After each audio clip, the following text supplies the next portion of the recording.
থাকবে কোথায়? একদিকে লক্ষ্মী ভান্ডার বন্ধ, একদিকে রূপশ্রী বন্ধ, কন্যাশ্রী বন্ধ, সবটাই বন্ধ। অন্যদিকে হকার উঠছে, যে হকার ভাইরা পার ডে অন্তত 1000 টাকা নিজের হকারি করে রোজগার করতেন, এইরকম প্রায় 10 লক্ষ থেকে বেশি হকারকে উচ্ছেদ করা হয়েছে এই বাংলার বুকে এই সরকার আসার পর।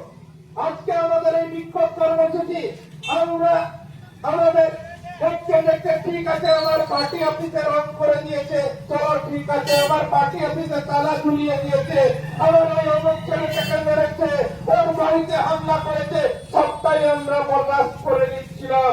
কিন্তু যখন আমাদের দিদি, আমাদের নেত্রী মমতা ব্যানার্জি উপর অ্যাটাক করেছে, আমরা বরদাস্ত করতে পারবো না।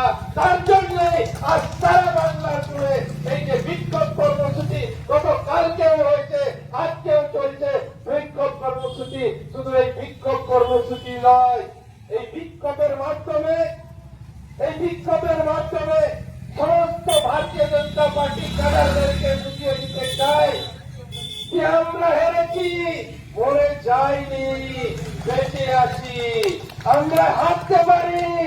কিন্তু তোমরা যেইভাবে এই পশ্চিমবঙ্গে মসনদে এসছো, পশ্চিমবঙ্গে শুধু নয় সারা ভারতবর্ষের মানুষ দেখেছে, তার রেজাল্টটাও পাচ্ছ।